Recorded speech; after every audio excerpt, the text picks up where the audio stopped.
Hello students, welcome back to my channel. आज हम करने वाले हैं जॉन मिल्टन का क्रिटिज़म। इसमें हम क्या करेंगे, इस वीडियो में जो भी इनके ऊपर कोटेशंस हैं या फिर जो भी इनके बारे में कहा गया है, चाहे वो इनके लिए बुरा हो या अच्छा हो, इनको मतलब प्रेज़ किया गया हो या क्रिटिसाइज़ किया गया हो, तो वो जो सारी कोटेशन इनके लिए बोली गई हैं, आज अपनी वीडियो में हम उन्हीं सबको कवर करने वाले हैं। काफ़ी इम्पॉर्टेंट वीडियो है। चलिए शुरू करते हैं। और हमारा पहला क्वेश्चन है, Milton was a true poet and of the devil's party without knowing it. Milton के लिए लाइन बोली गई थी कि उन्होंने जो अपना पैराडाइज लॉस्ट लिखा था, उसमें उन्होंने सबसे ज़्यादा एज अ हीरो जो बताया गया है वो सैटर्न को बताया गया है। तो इसमें बोला गया है कि उन्होंने उनके कैरेक्टर को, सैटर्न के कैरेक्टर को इतनी अच्छी तरह से दिखाया गया है कि मिल्टन जो है डेविल की साइड है और उसे पता भी नहीं है। ये लाइन उनके लिए किसने बोली है? A William Hazlitt, B William Blake, C John Dryden and D William Hayley. Right answer is B William Blake. William Blake ने ही उनके लिए ये लाइन बोली है। Next is, in Milton the father is destiny, the son are a show of 5 senses and the holy ghost vacuum. ये line किसने बोली है? A William Hazlitt, B William Blake, C John Dryden and D William Hayley. Right answer is B William Blake. ये भी उनके लिए William Blake ने ही बोला है। Now our next question is, Milton's devil as a moral being is as far as superior to his God. इसमें ये बोला गया है कि मतलब उसमें क्या चीज़ दिखाई गई है, वो क्या कर देता है, जो उनका सैटर्न है, जो उनका मतलब पहले एक एंजल था, वो बगावत कर देता है गॉड के खिलाफ। क्योंकि वो क्या था, उनका फेवरेट एंजल था गॉड का, पर फिर भी वो गद्दी पर किसको बिठाने की, अपने बाद किसको बिठाने के लिए बोलते हैं? अपने खुद के बेटे को। जो ये लूसीफर था, जिसको बाद में सैटर्न बोला गया, वो बगावत कर देता है कि मतलब क्यों, जब मैं फेवरेट हूँ, मैं लायक हूँ, तो मुझे क्यों नहीं अपने बाद यहाँ पर बिठाया जाता है, इंस्टेड आपने अपने बेटे को चुना। ये चीज़ जो है मतलब उस समय पे भी यही हो रहा था। उस टाइम पे मोनार्की थी, मोनार्की में भी यही हो रहा था कि राजा का बेटा ही क्या बनता था, राजा बनता था। लोगों ने बगावत करनी स्टार्ट कर दी थी कि राजा का बेटा ही क्यों राजा बने, जबकि हम भी क्या हैं, कैपेबल हैं। उस चीज़ को ही इस चीज़ में पैराडाइज लॉस्ट में भी दिखाया गया है, और उसी को लेकर ये बोला गया है कि मिल्टन का जो डेविल है वो गॉड से क्या है, सुपीरियर है। ये लाइन किसने बोली है? A William Hazlitt, B William Blake, C John Dryden and D William Hayley. Right answer is A William Hazlitt. William Hazlitt ने क्या बताया है, जो डेविल है उसको गॉड से सुपीरियर बताया है। Now next is, no man has so happily copied the manner of Homer, कि किसी ने भी होमर को इतने अच्छे से कॉपी नहीं किया है, और so copiously translated his Grecisms and Latin elegies of virgin, और ना ही किसी ने जो ग्रीक और लैटिन के वर्क को इतनी आसानी से क्या किया है, ट्रांसलेट किया है। ये लाइन किसके द्वारा बोली गई है, किसके लिए? मिल्टन के लिए। A William Hazlitt, B William Blake, C John Dryden and D William Hayley. Right answer is C John Dryden. John Dryden ने ऐसा बोला है। Now next is, an acrimonious and surely republican. किसने उन्हें रिपब्लिकन बुलाया है? A doctor Samuel Johnson, B S T. Coleridge, C John Cann Bailey and D William Hayley. Right answer is A doctor Samuel Johnson. Doctor Samuel Johnson ने क्या बुलाया? उन्हें republican बुलाया है। क्यों? क्योंकि हम सबको पता है कि वो जो है मोनार्की के साथ नहीं थे, प्रोटेस्टेंट थे वो। Next is, we read Paradise Lost as a task, no one ever wished it longer. वो कहते हैं कि जो पैराडाइज लॉस्ट है उसे मैंने एक टास्क की तरह पढ़ा, मतलब मैं देखना चाहता था कैसा लिखा गया है, क्या लिखा गया है, लेकिन कोई भी नहीं चाहता था कि वो इतना लंबा हो। वो टोटल कितने बुक्स में था? पहले 10 बुक्स में और बाद में 12 बुक्स में आया। कोई भी नहीं चाहता था कि वो इतना लंबा हो। ये किसने बोला है उनके लिए? A doctor Samuel Johnson, B S T. Coleridge, C John Cann Bailey and D William Hayley. Right answer is A doctor Samuel Johnson. Again doctor Samuel Johnson ने ही ये चीज़ बोली है, क्रिटिसाइज़ किया है किसको? उनके वर्क पैराडाइज लॉस्ट को। Next, Milton wrote no language, कि उनकी लैंग्वेज बिल्कुल भी वो किसी तरह की लैंग्वेज को नहीं लिख रहे थे, ऐसा किसने बोला है? A doctor Samuel Johnson, B S T. Coleridge, C John Cann Bailey and D William Hayley. Right answer is A doctor Samuel Johnson. Again doctor Samuel Johnson ने क्या किया है? उन्हें क्रिटिसाइज़ किया है। उन्होंने एक चीज़ और बोली थी जो मैंने यहाँ पर ऐड नहीं की है, मैं आपको वैसे बता देती हूँ। The characteristic quality of Milton's poem is sublimity, कि उनके जो मिल्टन की पोएम के जो कैरेक्टरिस्टिक थी वो कैसी थी, सब्लिमिटी थी। He sometime descended to the elegant but his element is great.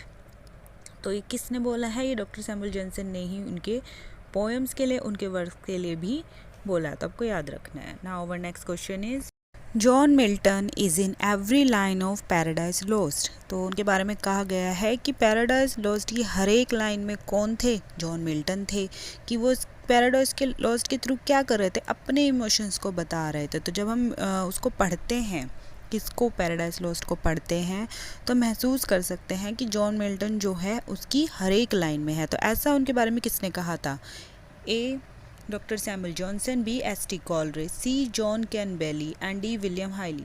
So right answer is B, S T Coleridge. S T Coleridge ने ऐसा बोला था। Next is the greatest English author, किसने जो है मिल्टन को ग्रेटेस्ट इंग्लिश ऑथर बुलाया है, A doctor Samuel Johnson, B S T Coleridge, C John Cann Bailey and D William Hayley. So right answer is D, William Hayley. William Hayley ने बुलाया है। Now next is a satin brocade stiff with gold. तो Milton के जो writing style था उसके लिए ऐसा बोला गया। हम सबको पता है कि कैसा राइटिंग स्टाइल था उनका, ग्रैंड स्टाइल था। वो बहुत एलोब्रेट करके अपने वर्क को बहुत ज़्यादा ग्रैंड स्टाइल में लिखते थे। सो उनको बोला कि a satin brocade stiff with gold, तो उनके तुलना की गई है उनके वर्क को। सो किसने बोला है, A doctor Samuel Johnson, B S T Coleridge, C John Cann Bailey and D Walter Raleigh. So right answer is D, Walter Raleigh. Walter Raleigh ने उनके वर्क को जो है क्या उनके स्टाइल को जो है किससे कंपेयर किया गया है, सैटिन को, जो किससे स्टिफ है, गोल्ड से। Now our next question is style of Milton is the natural expression of a soul exquisitely nourished upon the best thought and final word of all ages. तो उनके स्टाइल और expression को क्या बताया गया है कि बहुत ही नेचुरल है, बिल्कुल उनके कहाँ से, उनकी आत्मा से जो निकला हुआ है वो बताया गया है। और कहा है कि मतलब वो सबसे बेस्ट थॉट थे, बहुत अच्छे से नरिश किए गए थे, और उसको हर एज के लोग क्या कर सकते हैं, पढ़ सकते हैं या फिर कनेक्ट कर सकते हैं। तो ऐसा किसने बोला है, A Mark Pattison, B Matthew Arnold, C William J Long and D Lord Alfred Tennyson. So right answer is A Mark Pattison. Mark Pattison ने बोला है किसके लिए, उनके वर्क के लिए या उनके राइटिंग स्टाइल के लिए। Next is Milton from one end of the Paradise Lost to the other in his dictation and rhythm constantly great artist in the great style. तो उनके जो पैराडाइज लॉस्ट है उसके लिए बोला गया है कि जो उन्होंने डिक्टेशन यूज़ किया, जो रिदम यूज़ किया है अपने पूरे पैराडाइज लॉस्ट में, तो उसे देखकर हम कह सकते हैं वो क्या है, एक ग्रेट आर्टिस्ट है जिसने क्या लिखा है, काफ़ी ग्रेट स्टाइल लिखा है। तो ऐसा किसने बोला है, A Mark Pattison, B Matthew Arnold, C William J Long and D Lord Alfred Tennyson. So right answer is B, Matthew Arnold. Matthew Arnold ने उनके वर्क के लिए ऐसा बोला है। कौन सा work, Paradise lost. So obviously जो उनका वर्क था इसको क्या बोला जाता है, ग्रेट एपिक में से ये एक है, क्या, Paradise Lost. Now our next question.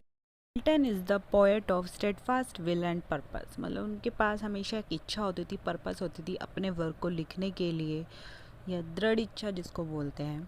तो किसने बोला है, A Mark Pattison, B Matthew Arnold, B William J Long and D Lord Alfred Tennyson. So right answer is C, William J Long. Now next question is Milton was a passionate man who lived in a passionate time. तो किसने Milton को passionate man बताया है और वो किस कैसे वक्त में रहा, पैशनेट टाइम में भी रहा है। तो पैशनेट मैन किसके द्वारा बुलाया गया है, A John Bailey, B Matthew Arnold, C William J Long and D Lord Alfred Tennyson. So right answer is A, John Bailey. John Bailey ने उन्हें क्या बुलाया है, पैशनेट मैन बुलाया है। Now next question is O mighty mouth, inventor of harmonies, or skilled to sing of time at eternity, God-gifted organ voice of England, Milton a name to resound for ages. So इसमें जो important line है वो है कि किसने उन्हें inventor of harmonies and god gifted organ voice of England बुलाया है, A Mark Pattison, B Matthew Arnold, C William J Long and D Lord Alfred Tennyson. So right answer is D, Lord Alfred Tennyson. तो Tennyson ने उन्हें तो inventor of harmonies बोला है और England का क्या बुलाया है, गॉड गिफ्टेड ऑर्गन वॉइस बुलाया है। किसने, लॉर्ड अल्फ्रेड टेनिसन ने मिल्टन को। Now next question is by God this man cut us all out and the ancient too. ये लाइन किसने बोली है मिल्टन के लिए? A John Dryden, B William Wordsworth, C T S Eliot and D Lord Alfred Tennyson. So right answer is A John Dryden. John Dryden ने उनके लिए line बोली है। Now next question is Milton was the poetic son of Spencer. तो किसने Milton को Spenser का poetic son बताया है? A Mark Pattison, B Matthew Arnold, C John Dryden and D Lord Alfred Tennyson. So right answer is C John Dryden. John Dryden ने क्या बताया है मिल्टन को स्पेंसर का poetic son. Next is sonnets in Milton's had become a trumpet. कि जब Milton के हाथ में क्या आए, सोनेट आए, तो वो क्या बन गए? ट्रम्पेट बन गए।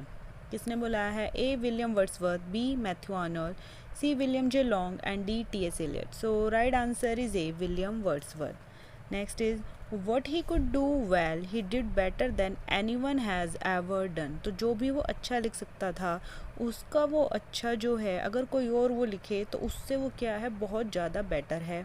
तो किसने मतलब कि कोई भी उतना अच्छा नहीं लिख सकता। तो ये किसने बोला है? A William Wordsworth, B Matthew Arnold, C William J Long and D T S Eliot. So right answer is D T S Eliot. T S Eliot ने बोला है। Now next question is Milton's poetry is a mirror in which the writer's character is very clearly reflected. तो Milton की poetry को क्या बताया गया है? यहाँ पर मिरर बताया गया है जिसमें कैरेक्टर जो हैं, किसी भी राइटर कैरेक्टर बहुत अच्छे से क्या होते हैं? रिफ्लेक्ट होते हैं।